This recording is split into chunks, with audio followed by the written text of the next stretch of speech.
Welcome students. Krishna महाविद्यालयामध्ये आपल्या सर्व 11वी सायन्समध्ये भाग घेतलेल्या विद्यार्थी आणि विद्यार्थिनींचं स्वागत आहे. आपण केमिस्ट्री या विषयाबद्दल बघणार आहे. आपली ओळख पाठीमागच्या व्हिडिओमधून झालेलीच आहे. आता केमिस्ट्रीमध्ये तुम्ही बघितलं की टोटल 16 टॉपिक आहे. जे पूर्वीचं लेक्चर झालं रणसिंग सरांचं, त्यामध्ये तुम्हाला टॉपिकची संख्या दिलेली आहे आणि ते टॉपिक आपल्याला किती आहेत? 16 आहेत. त्या 16 टॉपिकमधले 4 टॉपिक मी तुम्हाला शिकवणार आहे. त्यामध्ये पहिला जो टॉपिक आहे आपला some basic concept of the chemistry, तो मी तुम्हाला शिकवणार आहे. त्यानंतर 7 नंबरचा जो टॉपिक आहे मॉडर्न पिरियडिक टेबल, हाही मी तुम्हाला शिकवणार आहे. त्यानंतर 13 नंबरचा जो टॉपिक आहे आपल्याकडं न्यूक्लिअर केमिस्ट्री अँड रिॲक्टिव्हिटी, हा टॉपिक मी तुम्हाला शिकवणार आहे. आणि 15 नंबरचा जो टॉपिक आहे हायड्रोकार्बन्स, तो टॉपिक मी तुम्हाला शिकवणार आहे. आज आपण मॉडर्न पिरियडिक टेबल हा जो आपला टॉपिक आहे नंबर 7चा, ह्या टॉपिकला आपण काय करणार आहे? सुरुवात करणार. आणि प्रिवियस इयरमध्ये 10वीमध्ये तुमचा जो असणारा पहिलाच टॉपिक होता that is the classification of the elements, that is the मूलद्रव्यांचं वर्गीकरण. आणि तोच टॉपिक इथं आपल्याला काय करायचं आहे? शिकायचं आहे. आणि मग आपण रिव्हिजन घेतोय पाठीमागची आणि आपल्या टॉपिकला सुरुवात करतोय. आता ह्या रिव्हिजनमध्ये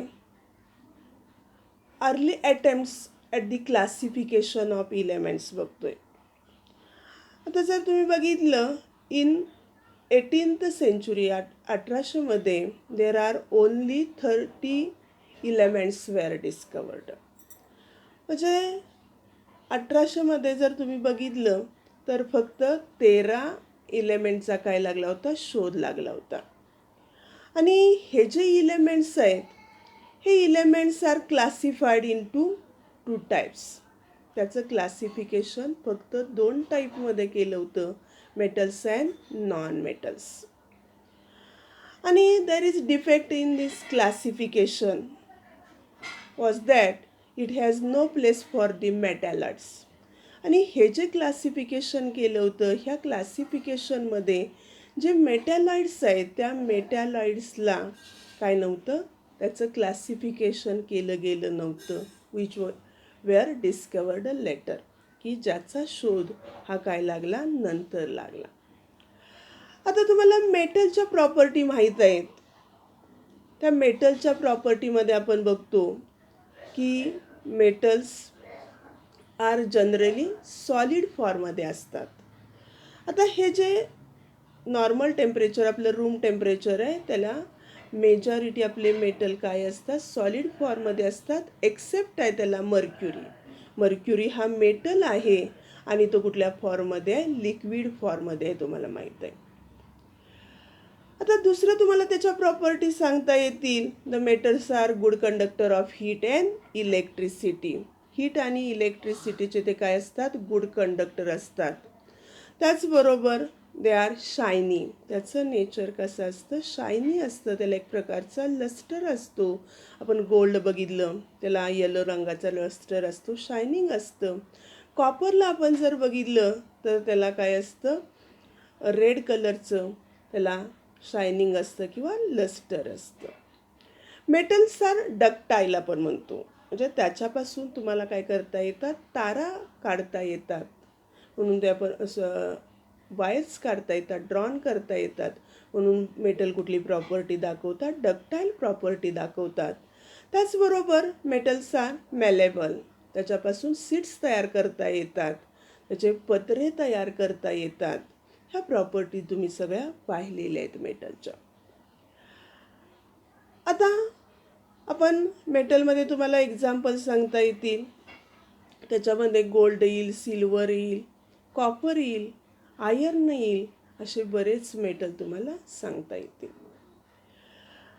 आता दुसरं जे क्लासिफिकेशन केलं ते नॉन मेटलमध्ये केलं इलेमेंट्स.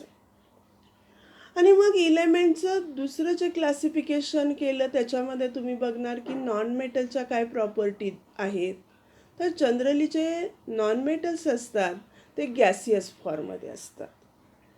आता हे जे गॅसियस फॉर्ममध्ये आहेत आणि ते कसे असतात, the bad conductor of heat and electricity. त्यातले मेनी नॉन मेटल्स हे कसे असतात, बॅड कंडक्टर किंवा तुम्ही poor conductor of heat and electricity म्हणू शकता. आता ते सॉलिड फॉर्ममध्ये नाहीत, ते गॅसियस फॉर्ममध्ये मेजॉरिटी आहेत आणि त्यामुळं ते कसे असतात, डल असतात. त्याचबरोबर दे आर नॉन डक्टाईल, त्याच्यापासून आपल्याला वायर्स काढता येत नाहीत, किंवा दे आर नॉन मेलेबल, त्याच्यापासून तुम्हाला पत्रे तयार करता येत नाहीत. आणि पुढं जाऊन आपण बघितलं तर हे जे असणारे नॉन मेटल्स आहे त्याचे एक्झाम्पल तुम्हाला सांगता येतील. क्लोरीन घेऊ शकता तुम्ही, ब्रोमीन घेऊ शकता, ऑक्सिजन घेऊ शकता. हे कशामध्ये येतात, नॉन मेटल्समध्ये येतात. परंतु ह्या दोन्हीमध्येच क्लासिफिकेशन अर्ली जे इलेमेंटचा डिस्कवर झाले की जवळजवळ 30 इलेमेंटचा, 30 मूलद्रव्यांचा सुरुवातीला काय लागला, शोध लागला. आणि त्या इलेमेंटचं क्लासिफिकेशन फक्त मेटल आणि नॉन मेटलमध्ये केलं. परंतु नंतर काही इलेमेंटचा शोध लागला की ज्याच्यामध्ये त्यांनी मेटॅलॉइड्सला काय केलं नव्हतं, स्थान दिलं नव्हतं किंवा त्याचा ग्रुप केला नव्हता. आता जर आपण बघितलं, मेटॅलॉइड्स जे असतात त्या मेटॅलॉइड्स त्याला आपण धातू सदृश्य मूलद्रव्य असं म्हणतो, की हे जे मेटॅलॉइड्स आहेत त्याच्या प्रॉपर्टी मेटल्स आणि नॉन मेटलपेक्षा कशा होत्या, वेगळ्या होत्या. आता जर आपण बघितलं, हे जे मेटल्स आहेत ते कशा फॉर्ममध्ये, सॉलिड फॉर्ममध्ये आहेत. ते कसे असतात, ते कंडक्ट इलेक्ट्रिसिटी आणि हीट, म्हणजे they are better conductor of the heat and electricity than the non metals, but they are not efficient किंवा बेटर दॅन द मेटल्स. म्हणजे हे जे असणारे मेटॅलॉइड्स आहेत ते काय करतात, नॉन मेटलपेक्षा बेटर कंडक्टर हे हीट आणि इलेक्ट्रिसिटीचे असतात. म्हणजे त्याच्यातून इलेक्ट्रिसिटी किंवा हीट काय केली जाते, ट्रान्सफर केली जाते. परंतु ते मेटल आपण काय म्हणतो, मेटल हे उष्णतेचे सुवाहक असतात किंवा इलेक्ट्रिसिटीचे सुवाहक असतात, तसे मेटॅलॉइड असत नाही. त्याचबरोबर ते कसे असतात, नॉन मेटल्स आर डल असतात, त्याला कुठल्या प्रकारचं शायनिंग असत नाही. त्याचबरोबर दे आर डक्टाईल अँड मॅलेबल. त्यातले काही जे मेटल्स आहेत ते थोड्याफार प्रमाणात मेटॅलॉइड्स असतात, ते डक्टाईल आणि काय असू शकतात, मेलेबल असू शकतात. आणि त्याचं एक्झाम्पल आपल्याला काय देता येतं, सिलिकॉन देता येतं. आणि मग आपण बघितलं, अशा पद्धतीनं सुरुवातीला काय झालं, इलेमेंटचा शोध लागला. आणि मग हे जे क्लासिफिकेशन आहे, हे क्लासिफिकेशनमध्ये फक्त जेव्हा केलं तेव्हा 30च इलेमेंटचा शोध लागला. आणि जसजसं हे जे इलेमेंटची डिस्कवरी होत गेली आणि त्यामुळं शास्त्रज्ञाला असं वाटलं की हे जे इलेमेंट्स आहेत ते इलेमेंट्सचा नंबर लार्ज झाला. त्याचबरोबर हे जे इलेमेंट्स आहेत, ह्या इलेमेंटच्या ज्या प्रॉपर्टी आहेत त्या अनेक प्रॉपर्टी त्याच्या डिस्कवरी झाली किंवा शोध लागला. आणि there is need of the classification of the element. आणि मग शास्त्रज्ञांना हे जे इलेमेंट्स आहेत ह्या इलेमेंटचं क्लासिफिकेशन करावं असं वाटू लागलं. आणि आता आपण बघितलं, आपल्याकडं जवळजवळ 180 इलेमेंट्स आर डिस्कवर्ड. 118 इलेमेंटचा शोध लागलेला आहे. परंतु पूर्वी एवढ्या इलेमेंटचा शोध लागला नव्हता. आणि ज्या इलेमेंटचा शोध लागला होता आणि त्या इलेमेंटचं क्लासिफिकेशन केलं पाहिजे, कारण हे जे इलेमेंट्स आहे ह्या इलेमेंटचा स्टडी करणं हे कसं आहे, कॉम्प्लिकेटेड काम आहे. एका इलेमेंटचा आपल्याला स्टडी करण्यासाठी कितीतरी इयर्स जातील. आणि त्यामुळं आपल्याला जर ह्या इलेमेंटचा स्टडी करायचा असेल, अभ्यास करायचा असेल, तर आपल्याला काय करावं लागेल, हे जे इलेमेंट्स आहेत त्या इलेमेंटचं क्लासिफिकेशन करायला पाहिजे. आणि मग ह्या इलेमेंटचं क्लासिफिकेशन करण्यासाठी वेगवेगळे शास्त्रज्ञ पुढे आले आणि त्यांनी काय केलं, त्याचं क्लासिफिकेशन करायला सुरुवात केली. त्याच्यामध्ये आपल्याला माहीत असणाऱ्या शास्त्रज्ञांचा आपण काय करतोय, सुरुवातीला उल्लेख करतोय. तुम्हाला माहीत नसणारे जे शास्त्रज्ञ आहेत त्याच्याबद्दल सुद्धा आपण काय करणार आहे, बोलणार आहे. त्यामध्ये पहिला जो शास्त्रज्ञ आपण बघणार आहे दॅट इज द डोबेरायन. आता आपण डोबेरायन्स लॉ ऑफ द ट्रायड्स तुम्हाला माहीत आहे. आणि हा जो डोबेरायन आहे हा काय आहे, जर्मन सायंटिस्ट आहे. आणि ह्या जर्मन सायंटिस्टनं इन 1817मध्ये 1877मध्ये त्यानं एक लॉ मांडला. आणि त्या लॉलाच तुम्ही काय म्हणत असता, डोबेरायन्स लॉ ऑफ ट्रायड्स. मराठीमध्ये त्याला तुम्ही डोबेरायनच्या त्रिकाचा नियम असं म्हणता. काय केलं ह्या डोबेरायननं, तर Dobereiner arranged a group of 3 elements. त्यानं 3 इलेमेंटचा एक ग्रुप तयार केला and that group is called as triads. आता ह्यानं जे ट्रायड्समध्ये जे इलेमेंट काय केले, अरेंज केले. Each of the Dobereiner's triads was a group of 3 elements. The appearance and the reaction of elements in triads were similar to each other. म्हणजे ज्या इलेमेंटच्या properties सारख्या होत्या अशा इलेमेंटचा त्यानं काय केला, ग्रुप तयार केला. आणि मग ह्या ग्रुपमध्ये त्यानं काय केलं, he arranged element according to increasing order of their atomic मास.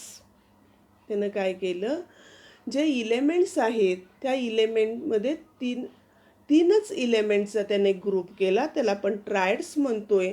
आणि ह्या ट्रायडमध्ये त्यानं काय केलं, हे जे इलेमेंट्स आहेत त्या इलेमेंटच्या increasing order of their atomic mass, अणुभारांकाच्या चढत्या क्रमानं त्यानं ह्या इलेमेंटचा काय केला, क्रम लावला.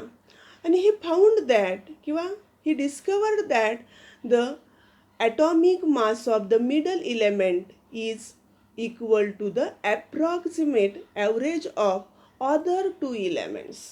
म्हणजे त्याच्यामध्ये जे 3 इलेमेंट्स आहेत त्याच्यामधला जो मधला इलेमेंट आहे त्या मधल्या इलेमेंटचा जो ॲटॉमिक मास आहे किंवा अणुभारांक आहे हा दुसऱ्या 2 इलेमेंटच्या अणुभारांकाच्या सरासरी एवढा आहे असं त्याला आढळून आलं.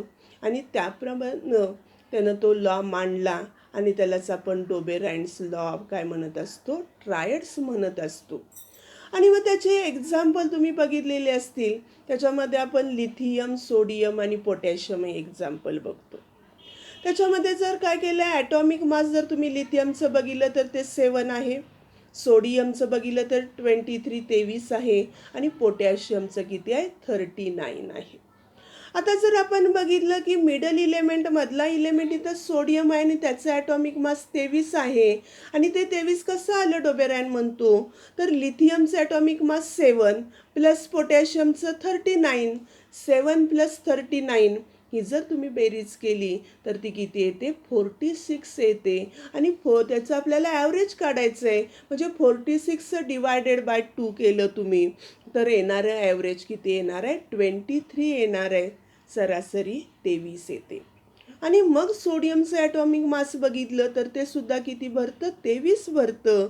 आणि मग त्यानं सांगितलं की atomic mass of middle element हे काय असतं, राहिलेल्या 2 इलेमेंटच्या ॲटॉमिक मासच्या सरासरी एवढं असतं. आणि मग त्यानं दुसरे एक्झाम्पल सांगितले. त्याच्यामध्ये त्यानं कॅल्शियम, ट्रॉन्सियम आणि बॅरियम सांगितलं. कॅल्शियमचा ॲटॉमिक मास 40 आहे, स्ट्रॉन्सियमचं 88 आहे, 88 आहे आणि बॅरियमचं 137 आहे. इथं सुद्धा तुम्ही जर करून बघितलं तर मग मिडल इलेमेंटचं ॲटॉमिक मास हे कसं असतं, ॲव्हरेज ऑफ अदर 2 इलेमेंट्स. म्हणजे दुसऱ्या दोन इलेमेंटच्या म्हणजे पहिल्या आणि तिसऱ्या इलेमेंटच्या ॲटॉमिक मासच्या सरासरी एवढं हे काय असतं, मधल्या इलेमेंटचं ॲटॉमिक मास असतं. त्यानंतर तिसरं एक्झाम्पल आपण बघतोय, सल्फर बघतोय, सेरेलियम बघतोय आणि टेरेलियम बघतोय. इथं सुद्धा तुम्ही जर करून बघितलं तर मिडल इलेमेंटचं ॲटॉमिक मास हे काय असणार आहे, अदर टू इलेमेंटच्या ॲटॉमिक मासच्या ॲव्हरेज एवढं असेल. त्यानंतर चौथं एक्झाम्पलमध्ये क्लोरीन, ब्रोमीन आणि आयोडीन. इथं सुद्धा काय होणार आहे, जे ब्रोमीन आहे ह्या ब्रोमीनचं ॲटॉमिक मास काय असणार आहे, average of the atomic mass of the chlorine आणि आयोडीन.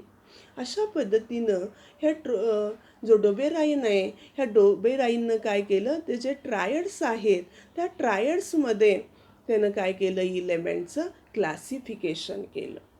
परंतु त्याचा हा जो लॉ आहे तो रुल्ड आउट झाला किंवा फेल्ड झाला का, कालबाह्य झाला किंवा तो फेल का झाला, तर Dobereiner cannot classified all elements known at that time in its triads.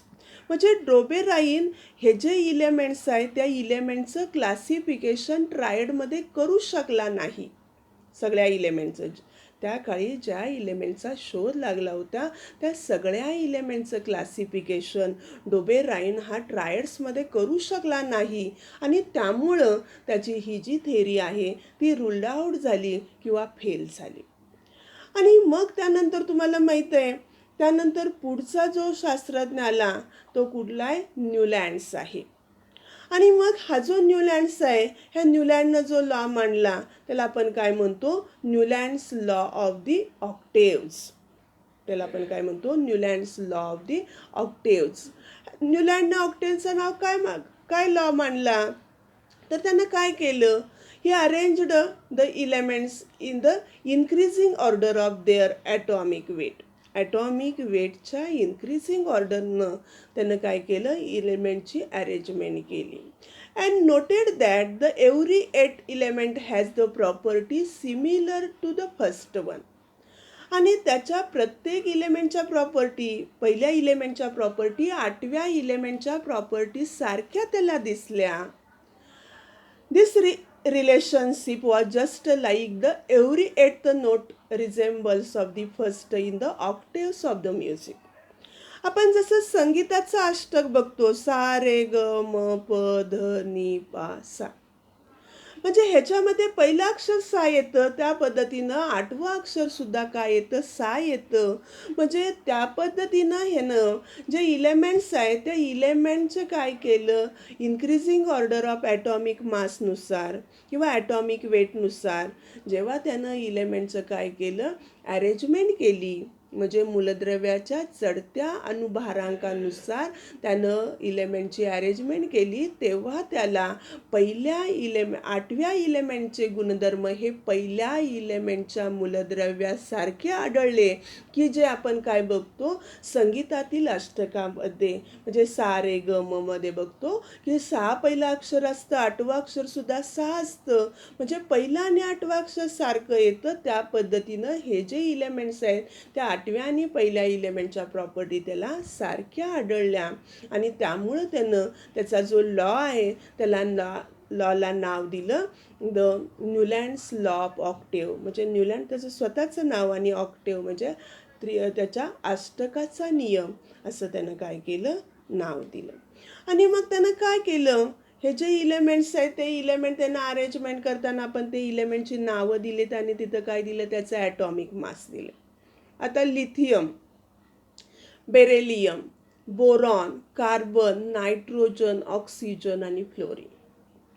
आता लिथियमचं ॲटॉमिक वेट 7 आहे, बेरेलियमचं 9 आहे, बोरॉनचं 11 आहे, कार्बनचं 12 आहे, नायट्रोजनचं 14 आहे, ऑक्सिजनचं 16 आहे आणि फ्लोरीनचं काय आहे, 19 आहे.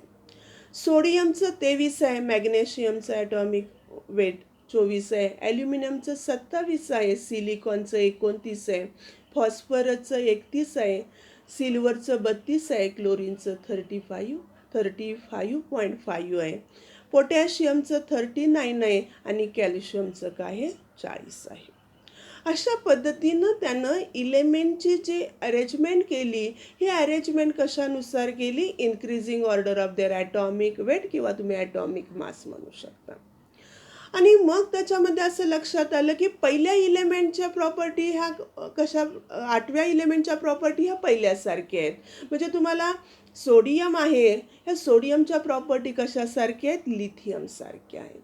म्हणजे तुम्ही जर मोजलं तर लिथियमपासून सोडियम हा काय आहे? 8वा इलेमेंट आहे. बेरिलियम आणि मॅग्नेशियम बघितलं तर त्याच्या प्रॉपर्टी सारख्या आहेत. बोरॉन आणि ॲल्युमिनियम बघितलं तर त्याच्या प्रॉपर्टी काय आहेत? सारख्या आहेत. म्हणजे संगीताच्या अष्टकामध्ये पहिला आणि 8वा अक्षर सारखं येतं, तशा पहिल्या आणि 8व्या इलेमेंटच्या प्रॉपर्टी त्याला सारख्या आढळल्या, म्हणून त्यानं त्या लॉला नाव काय दिलं? Newlands law of the octave दिलं. आणि मग ह्या त्या कालावधीमध्ये ज्या इलेमेंटचा शोध लागला होता, ज्या इलेमेंटची डिस्कवरी झाली होती, त्या सर्व इलेमेंटचं तो क्लासिफिकेशन ऑक्टेव्हमध्ये करू शकला नाही.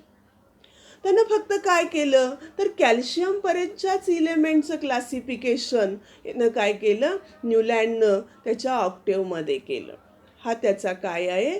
ड्रॉबॅक आहे किंवा त्याचं लिमिटेशन आहे. आता जर पुढे जाऊन तुम्ही बघितलं, जेव्हा न्यूलँडनं ऑक्टेव्हचा रूल मांडला होता, तेव्हा जे नोबेल गॅसेस आहेत किंवा इनर्ट गॅसेस आहेत, त्या इनर्ट गॅसेसचा शोध लागलेला नव्हता. आणि जेव्हा when inert gases are discovery, it gives the big setback to the Newlands law of the octave. आणि जेव्हा इनर्ट गॅसेसचा शोध लागला, तेव्हा त्या न्यूलँडच्या ऑक्टेव्हच्या लॉला काय बसला? सेटबॅक बसला. कारण हे जे इलेमेंट आहेत त्याची जी पोझिशन तुम्ही बघितली पिरियडिक टेबलमध्ये, आता जे फ्लोरीन क्लोरीन आपल्याला इथं दिसत आहेत, हे फ्लोरीन क्लोरीन कुठं येतात? तर ते 17व्या ग्रुपमध्ये येतात, 17 ग्रुपमध्ये येतात, आणि त्याला आपण हॅलोजन्स असं म्हणतो. आणि त्याच्यानंतर 18th ग्रुप येतो, 18वा ग्रुप येतो. ह्या 18 ग्रुपमध्ये काय असतात? इनर्ट गॅसेस असतात की नोबेल गॅसेस असतात. ह्या ज्या इनर्ट गॅसेस आणि नोबेल गॅसेसच्या ज्या प्रॉपर्टी असतात, ह्या काय असतात? Different from the all other elements. राहिलेल्या सर्व इलेमेंटपेक्षा ह्या इलेमेंटच्या नोबेल गॅसेसच्या किंवा इनर्ट गॅसेसच्या 18th ग्रुपमधले इलेमेंटच्या प्रॉपर्टी काय असतात? वेगळ्या असतात. आणि मग जेव्हा इनर्ट गॅसेसचा शोध लागला तर तुमच्या लक्षात येईल की फ्लोरीन नंतर कशाची पोझिशन येणार आहे? फ्लोरीनचा ॲटॉमिक नंबर काय येतो? तर 9 येतो, आपल्याला माहीत आहे. आणि 10 ॲटॉमिक नंबर असणारा जो इलेमेंट येणार आहे, तो कुठला इलेमेंट येणार आहे? तर तो न्यूऑन येणार आहे. आणि मग जर न्यूऑन असेल, तिथं येत असेल, न्यूऑनची जर पोझिशन असेल, तर लिथियम नंतर जो येणारा 8वा इलेमेंट हा न्यूऑन येणार. आणि लिथियम आणि न्यूऑनच्या प्रॉपर्टी कशा असणार आहेत? वेगळ्या असणार आहेत.